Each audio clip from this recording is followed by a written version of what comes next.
Subscribe करा महानुभाव प्रतितीपंथ चॅनलला व बेल बटन अवश्य दाबा लेटेस्ट नोटिफिकेशन प्राप्त करण्यासाठी। दंडवत प्रणाम। जय श्री कृष्ण।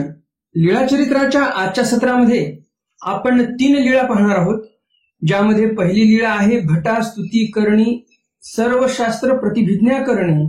दुसरी लीळा आहे डोंबे ग्राम क्रांती मार्कंडादिकांशी झुंजता भटासी पराजय करणे। डोंबेग्रामच्याच प्रांतामध्ये स्वामी विहरणाला गेले असताना तिथे स्वामी सर्व भक्तजनांची झुंज लावतात आणि अशा झुंजेमध्ये भटोबास हारतात। कसे हरतात? खरंच सर्व भक्तजनांमध्ये एवढी धमक होती का की ते भटोबासांना हरवू शकतील अशी? तर मग हरले कसे ते? हे सर्व सविस्तर आपण जाणून घेणार आहोत। आणि तिसरी लीळा आहे अश्वत्थ आरोहणी भट्ट गुंडेवरी घेववणे।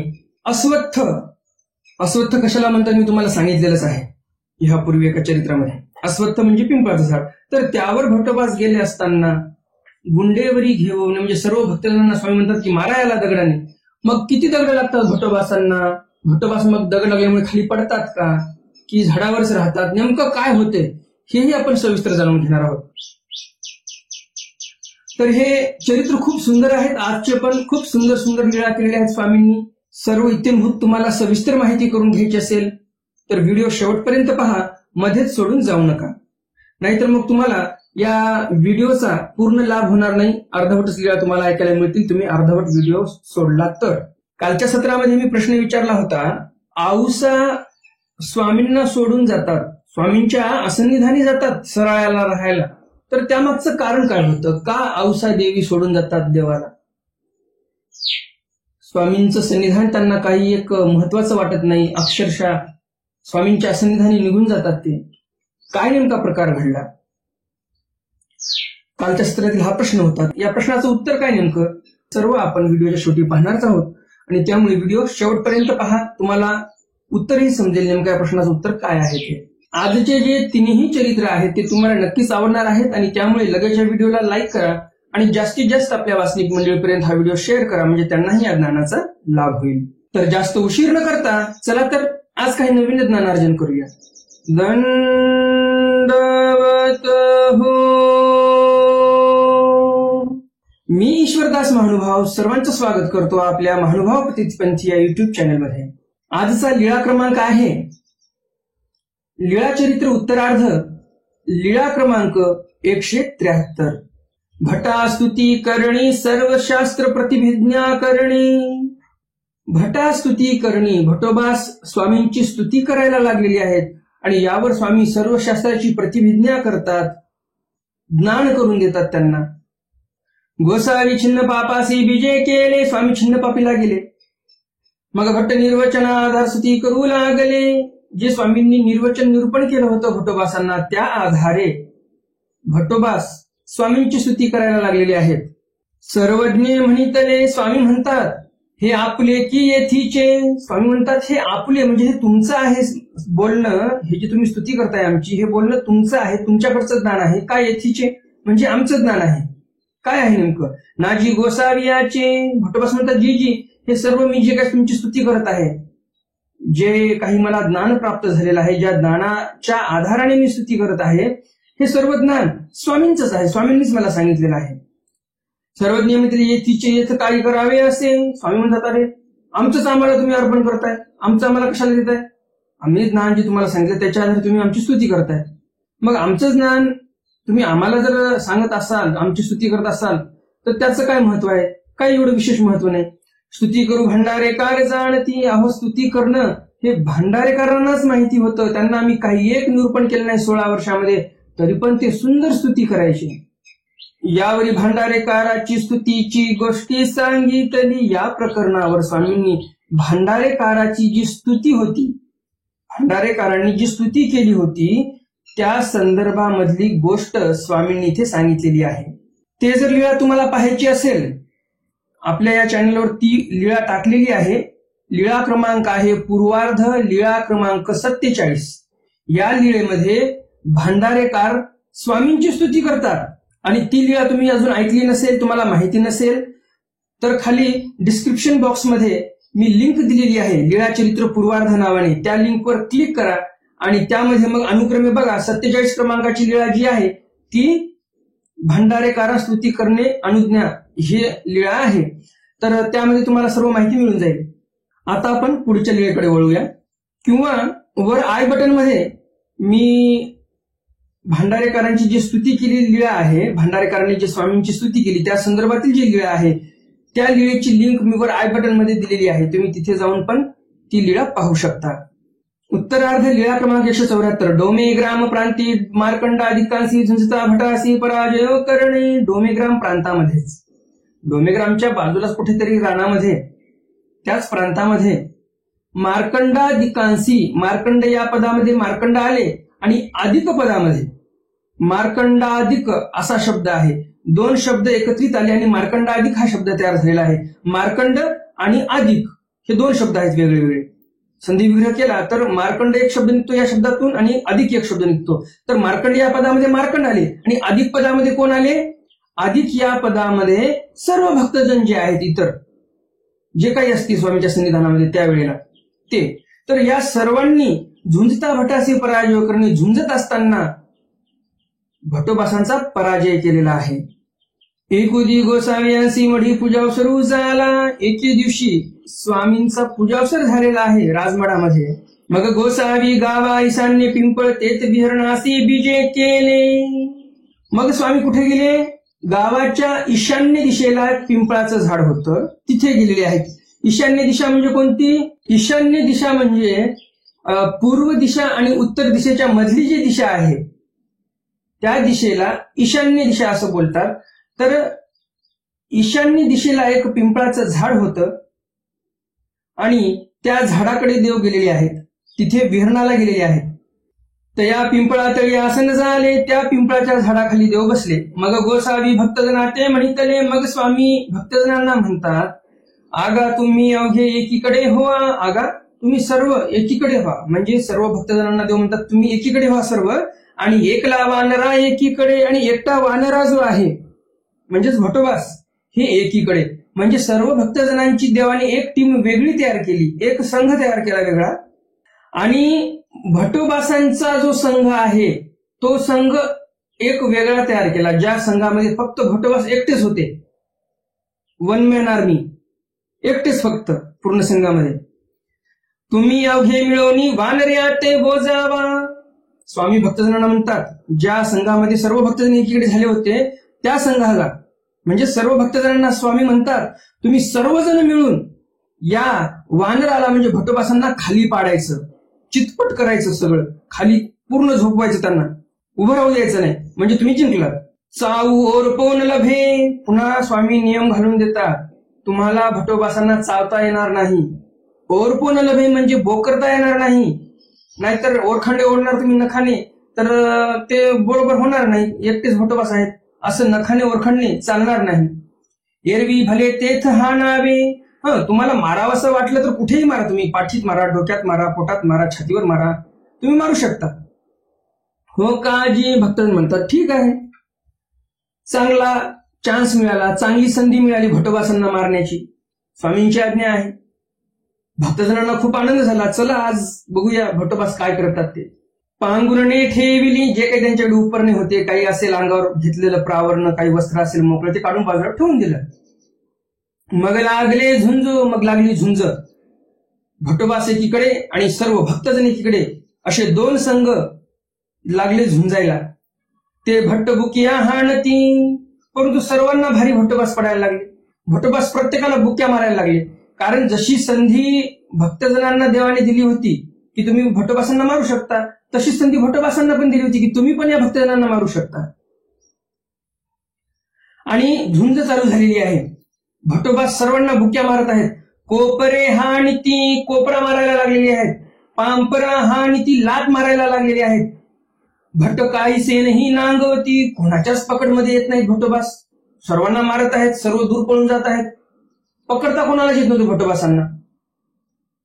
ऐसे मार्कंड धरो गेले. मार्कंडांनी हिंमत केलीच. शीर्षकामध्ये मार्कंड का शब्द आलेला आहे? जे शीर्षक आपण सुरुवातीला वाचलं त्यामध्ये मार्कंड का शब्द आला? कारण या चरित्रामध्ये मार्कंडांनी फार मोठी हिंमत दाखवलेली आहे, म्हणून मार्कंड शब्द टाकलेला आहे चरित्रकारांनी शीर्षकामध्ये. आणि अधिक पदामध्ये इतर भक्तिजन. तर मग मार्कंडाने असं केलं तरी काय, आता हे समोर येणार आहे आपल्या. मार्कंड गेले धरायला भटोबासांना, आणि भटी पांपरा हाणी तले. भटोबासांना राग, हा हिंमत करतो का माझ्या पुढे येण्यासाठी? आणि भटोबासांनी पांपरा हाणी तला म्हणजे जोरात लात मारली. ते पांपर थोरी लागली, मार्कंडाला खूप जोरात लात लागली. ती पांपरेसी पडिले, जशी लात लागली तशी एकदम जमिनीवर लांब सडक पडले मार्कंड. परिपांपरा न सोडी तिची, लात तर लागली, त्या लातेसरीसे खाली पण पडले मार्कंड, परंतु त्यांनी खाली पडल्यानंतरही पायाला धरूनच ठेवलं त्यांच्या. त्यांना काय पुढे जाऊ दिलं नाही. आणि गोसावी आसनुनी उभे ठाकले. आणि स्वामींनी पाहिलं हे मार्कंडाने धरलेलं आहे भटोबासांच्या पायाला. आणि मग स्वामी आसनावरून उठतात. श्रीकरे अंगीच्या बाह्या ऐसियावरती केलिया, हाताने स्वामींनी दोन्ही हाताच्या बाह्या वर केल्या. ओजावा गा वानरा. स्वामी म्हणतात, अरे पाडा पाडा, सर्वजण मिळून पाडा. त्या मार्कंडाने जीव धोक्यात घालून पाय धरलेला आहे त्या भटोबासांचा. पुन्हा तुम्हाला सर्वांना भटोबा जवळ येऊ देणार नाही. जोपर्यंत मार्कंडाच्या हातामध्ये पाय आहे तोपर्यंत तुमच्याकडे संधी आहे भटोबासांना पाडण्याची. लवकरात लवकर पाडा, असं स्वामी सर्व भक्तजनांना म्हणतात. म्हणजे किती धाक होता भक्तजनांमध्ये या खेळामध्ये भटोबासांविषयी, की मार्कंडाने पाय धरला तरी पण कोणताही भक्त जवळ यायला तयार नाही. कारण पाय धरलेला आहे, हात तर मोकळे आहेत भटोबासांचे. हाताने जर बुक्क्या मारल्या, कोपरे मारले तर काय करावं, हिंमतच होत नव्हती कोणाची. कारण कामच कसं होतं भटोबासांचं, वन मॅन आर्मी, एकटेच होते एका फौजेप्रमाणे. तर स्वामी म्हणतात शेवटी, अरे जा पटकन धरा, मार्कंडाने जीव धोक्यात घातला, मार खाताय मार्कंड, जाऊन धरा लवकर. असं काय टीम वर्क असते का? सांघिक कार्य कसं असलं पाहिजे हे स्वामी आपल्याला इथे शिकवत आहेत. नाहीतर एकाने जीव तोडायचा, बाकीचे बसून राहणार, तर तुमचं काम कधीच होणार नाही जीवनामध्ये यशस्वी. कोणतंही काम सांघिक झालं पाहिजे, तर त्या कामाला रूप येते चांगलं, लवकरात लवकर काम होत असते. तुम्हीही कोण्या संघामध्ये असाल, संघ म्हणजे काय, क्रिकेटचा संघ असतो, कबड्डीचा संघ असतो, खो खोचा संघ असतो, हेच संघ असतात असं नाही. तुम्ही ज्या क्षेत्रामध्ये काम करत आहात, त्या क्षेत्रामधले जे काही एम्प्लॉय आहेत, त्या क्षेत्रामध्ये जे काही काम करणारे माणसं आहेत तुमच्या बरोबरीला, ते एक संघच आहे, सर्व मिळून तुमचाही एक संघ आहे. तर तुम्ही पण काम करताना सांघिक काम केलं पाहिजे. एकट्याने जीव तोडत बसलं तर इथं बघा, मार्कंड एकटेच पाय धरून पडले होते भटोबासांचे, बाकीचे यायला तयार नाहीत. तर स्वामींनी इथे सर्व संघाला सांगितलं, अरे व्हा पुढं, मार्कंडाने जीव धोक्यात घातला, तुम्ही व्हा पुढं बरं, एकटाच विचार किती मार खाईल. तर इथे सांघिक कार्य केलं तर आपल्याला यश येऊ शकते, हे स्वामी सांगणार आहेत आपल्याला पुढे चालून. म्हणून सामोरे बिजे केले, देव समोर गेले. मार्कंड पांपरी धरलीची होती, मार्कंडाने पाय धरलेलाच होता. अवघे झोंबिनले, सर्वजण झोंबिनले म्हणजे तुटून पडतात मग भटोबासांवर. ज्याप्रमाणे कबड्डीचा खेळ बघा तुम्ही, एकाने पाय धरला की लगेच ते दुसरे धरायला येतात. त्यावेळेस त्यांची टीम जी आहे, तो जो संघ आहे, त्यावेळेस तो संघ जिंकतो. नाहीतर एकटाच माणूस पकडून ठेवला एखाद्या माणसाला, तर तो माणूस त्या रेषेच्या पलीकडे घेऊन जाईल त्याला, बाकीच्यांनी जर साथ नाही दिली तर मग संघाचा फायदा काय झाला. तर सांघिक काम केलं पाहिजे आपण. तर इथे मग स्वामी म्हटल्यानंतर अवघे झोंबिनले, सर्वजण तुटून पडतात भटोबासांवर आणि धरतात. भट्ट पडिले, भटोबास उभे होते इतक्या वेळ, कारण की एकच पाय धरलेला होता ना. आणि सर्वजण ज्यावेळेस तुटून पडतात भटोबासांवर, त्यावेळेस भट्ट पाडिले, भटोबासांना त्या सर्व भक्तांनी पाडिले म्हणजे खाली जमिनीवर पाडलं. सर्वज्ञ म्हणते घ्या बुकीवरी, स्वामी म्हणतात इतक्या वेळ तुम्हाला त्याने मारलं, आता तुम्ही पण मारा या भटोबासांना. घ्या बुकीवरी म्हणजे मारा बुक्या यांना. अवघे बुकीवरी घेऊ लागले, मग सर्वजण बुक्कीवर घ्यायला लागलेले आहेत, म्हणजे बुक्क्या मारायला लागलेले आहेत भटोबासांना सर्व भक्तजण. ऐसे भट्ट निफुंड झाले, अशा प्रकारे भक्त निफुंड झाले. निफुंड म्हणजे काय, ज्याप्रमाणे कबड्डीचा खेळ असतो, त्या कबड्डीच्या खेळामध्ये एखादा व्यक्ती पुढच्या संघाकडे जातो कोणाला तरी बाद करण्यासाठी, कबड्डी कबड्डी कबड्डी म्हणत, आणि ज्यावेळेस पुढच्या संघवाले त्याला एकदम धरून घेतात, खाली पडतात, तो प्रयत्न करतो सुरुवातीला रेषेपर्यंत जाण्याचा, परंतु ज्यावेळेस त्याला असं समजते की आता सर्वजणांनी एकदम आपल्याला आवळून घट्ट धरलेलं आहे, आपलं रेषेपर्यंत जाणं काही शक्य नाही, त्यावेळेस काय करतो तो दम सोडून देतो, एकदम हातपाय ढिल्ले करून टाकतो. त्याला म्हणतात निफुंड झाले. भट्टोबास पण इथे काय आहेत, निफुंड झालेले आहेत की बस आता मी शरणागती पत्करली, मी हारलेलो आहे. एकदम हातपाय ढिल्ले सोडून दिले. मग सर्वज्ञ म्हणितले. मग स्वामी म्हणतात आता पुरे गा. स्वामी म्हणतात आता बस करा बरं. मग जयाचा गुडगा जेथ लागला होता तो तेथ तेणे धरिला. ज्याप्रमाणे कबड्डीमध्ये होत असते, तो पुढचा व्यक्ती जो आला होता बाद करण्यासाठी, तो व्यक्ती म्हणतो अरे सोडा रे, तरी पण लवकर कोणी सोडते का, नाही सोडत. कारण की सर्वांमध्ये अशी ऊर्जा संचरलेली असते की बघा आम्ही विजय प्राप्त केला. याच्यावर कोणीच सोडायला तयार असते. कोणी मानगुटावर बसलेलं, कोणी पाठीवर बसलेलं, कोणी पायावर बसलेलं, कोणी हात धरलेला, कोणी पाय धरलेला, असे सर्वजण धरून ठेवतात त्याला. अरे हारलो रे बा, मी सोडून द्या, मी दम सोडून दिला असं म्हटलं तरी ते सोडत नाहीत लवकर. बरोबर की नाही. तर तसंच इथे झालेलं आहे. सर्व भक्तजनांमध्ये स्फुरण चाललेलं होतं की बघा आम्ही भट्टोबासांना पराजित केलेलं आहे. ज्यांनी जिथे गुडघा धरला होता, ज्याने कोणी पाय धरला होता, कोणी हात धरला होता, ते सर्वजण तसे धरूनच ठेवलेले होते सर्व घट्ट. त्याप्रमाणे सर्वजणांनी भट्टोबासांना धरूनच ठेवलेलं होतं घट्ट, कोणी सोडायला तयार नव्हतं. मग भट्टा उठवेना. मग भट्टोबासांना उठताही येत नव्हतं. मग कानवडे ठाकुणी गोसावियाच्या श्रीचरणा लागले. तसेच कानवडे झाले आणि स्वामींच्या पाया पडले. मग सर्वज्ञ म्हणितले. मग स्वामी म्हणतात काही गा वानर्या दुखवले ती. स्वामी म्हणतात वानर्या दुखवले ती म्हणजे फार तुम्हाला कष्ट झालेले दिसत आहेत, दुःख झालेले दिसत आहे, खूप मार पडला का तुम्हाला. म्हणून श्री करू देऊनी उठविले. असं म्हणून स्वामी त्यांना श्रीकर देऊन उठवतात. भटी म्हणितले. भट्टोबास म्हणतात जी जी काही न दुखवे. भट्टोबास म्हणतात जी जी काही दुखत नाही, माझं सगळं व्यवस्थित आहे. मग म्हणितले. मग भट्टोबास म्हणतात जी जी मी अखंड विखंडी झुजावे ते माझे गोसावी नासिले. मी खंड विखंडी म्हणजे मी कुठं भविष्यामध्ये मरून पडलो असतो, कोणाच्या तलवारीने माझे तुकडे झाले असते, तर जे काही भविष्यामध्ये होणार होतं ते स्वामींनी इथे हे लीळा करून सर्व नासून टाकलेलं आहे, असं भट्टोबास इथे स्वामींना म्हणतात. सर्वज्ञ म्हणितले. स्वामी म्हणतात वानर्या धीरवीरा हुआवे. मग गोसावी मढासी विजय केले. स्वामी भट्टोबासांना म्हणतात वानर्या तुम्ही धीर वीर झालं पाहिजे. धीर गंभीर जसा एखादा व्यक्ती असतो, एखादा पोक्त व्यक्ती आहे, प्रौढ झालेला व्यक्ती आहे, तो व्यक्ती कसा धीर गंभीर असतो, काही संकट जरी आलं घाबरत नाही. तर स्वामीही म्हणतात भट्टो तुम्ही धीर वीर झाले पाहिजे. छोट्या मोठ्या याला घाबरायचं नाही कधीच, छोटे मोठे संकट आले तर इथे स्वामींनी भक्तजनांना सांघिक कार्य कसं करावं, टीम वर्क कसं करावं हे शिकवलेलं आहे. आणि ही लीळा स्वामींनी त्यासाठीच करून दाखवलेली आहे जणू काही. तर आपणही कोण्याही का क्षेत्रात असे ना, आध्यात्मिक क्षेत्रात जरी असलो आपण, तरीही सांघिक कार्य आवश्यक आहे.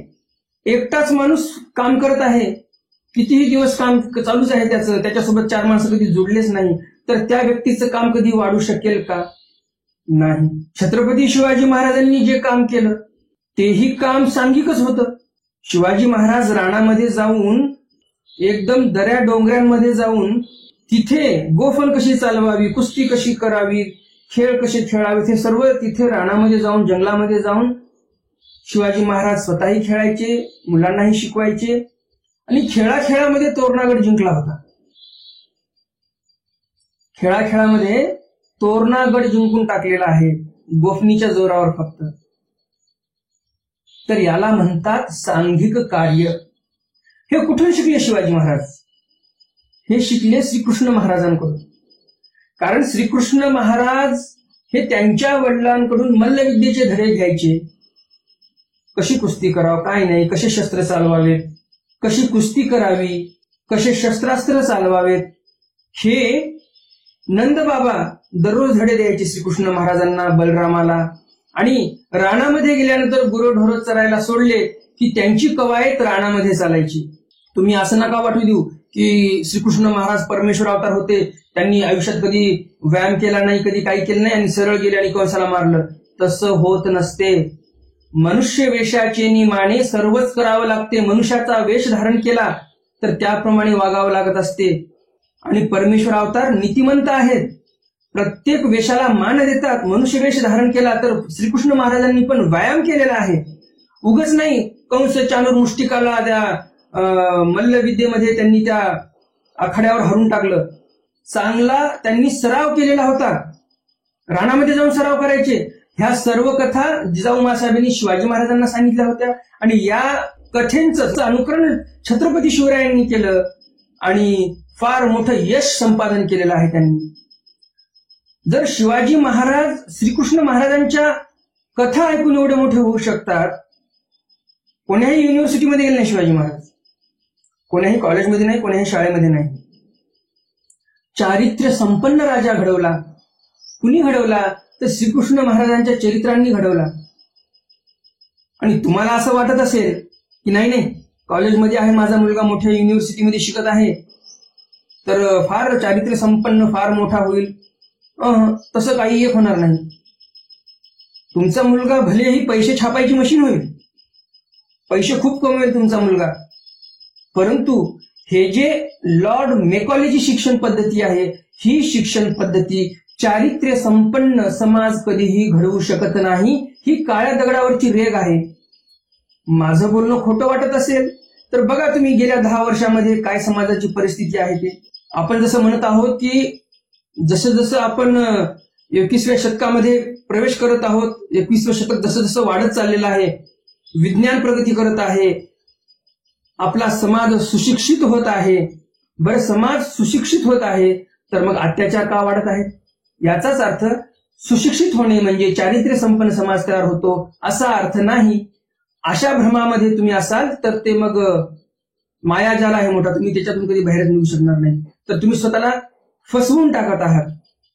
चारित्र्य संपन्न तुम्हाला तुमच्या मुलांना तयार करायचं असेल, तुम्हाला स्वतःला चारित्र्य संपन्न व्हायचं असेल, तर त्यासाठी श्रीकृष्ण महाराजांचे चरित्र तुम्हाला ऐकावे लागणार आहेत. त्यासाठी घराघरामध्ये जिजाऊ साहेबांसारख्या माता पाहिजेत, ज्या फक्त टीव्ही पुढे नाही बसत, तर काहीतरी ग्रंथांचं वाचन करतात, त्या ग्रंथांचे 4 शब्द मुलांच्या कानावर जातात.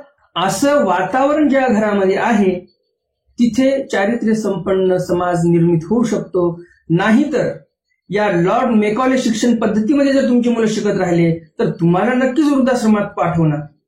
कारण हल्ली वृद्धाश्रमाची संख्या खूप वाढत आहे जोराने. वृद्धाश्रम फुल झालेले आहेत, ऍडमिशन मिळत नाही कोणाला, म्हाताऱ्या माणसांना. तर ठरवा तुम्ही तुमचं काय करायचं.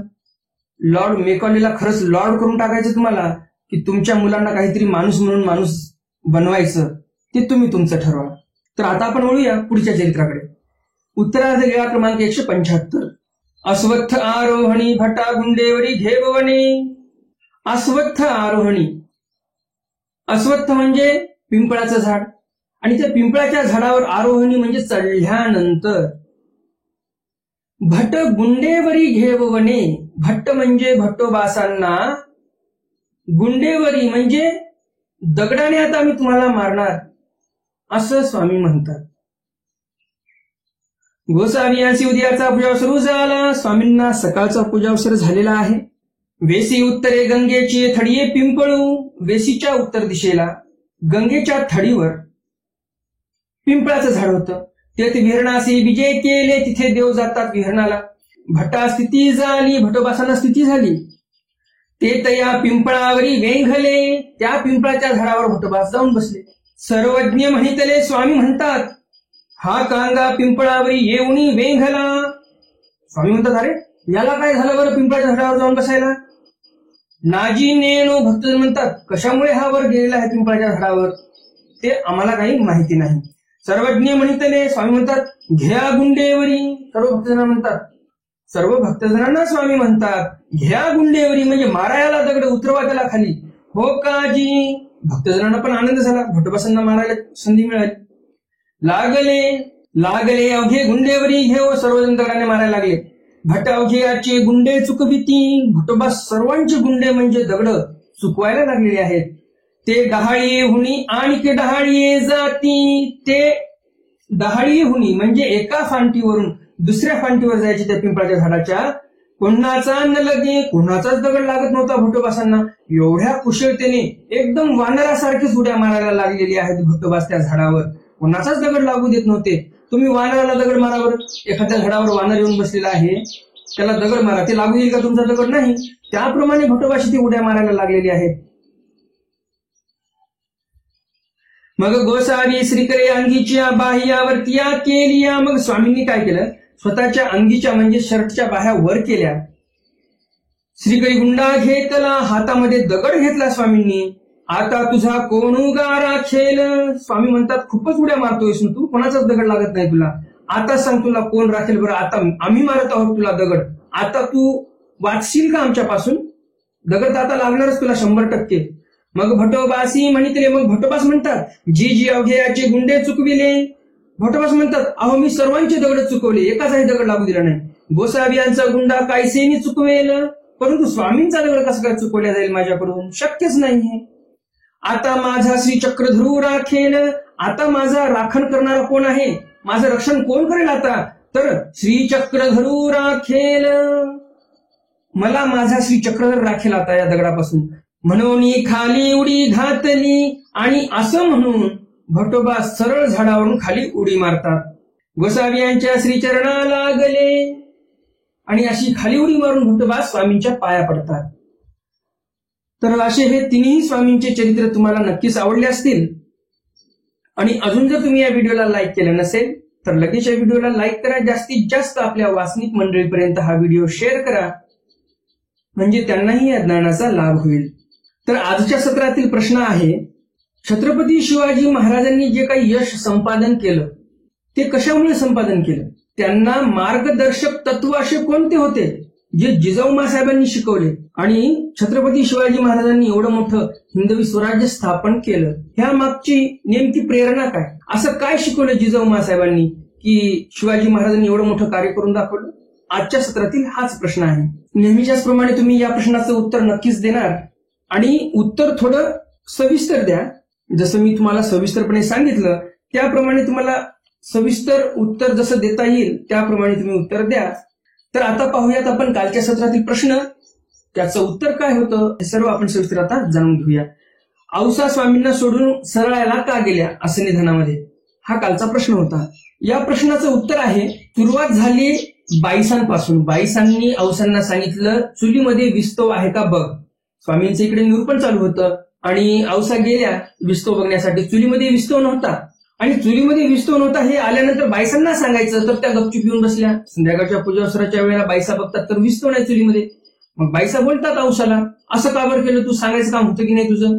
आणि यावर मग औसा म्हणतात जर विस्तव नाही असं मी म्हटलो असतो तर काय तुम्ही गेले असत्या का विस्तव आणण्यासाठी, की स्वामी गेले असते विस्तव आणण्यासाठी. हा प्रश्न केला त्यांनी पुन्हा आणि इथेच सर्व खटकलं आणि इथूनच पुढे ते वाढत गेलं प्रकरण.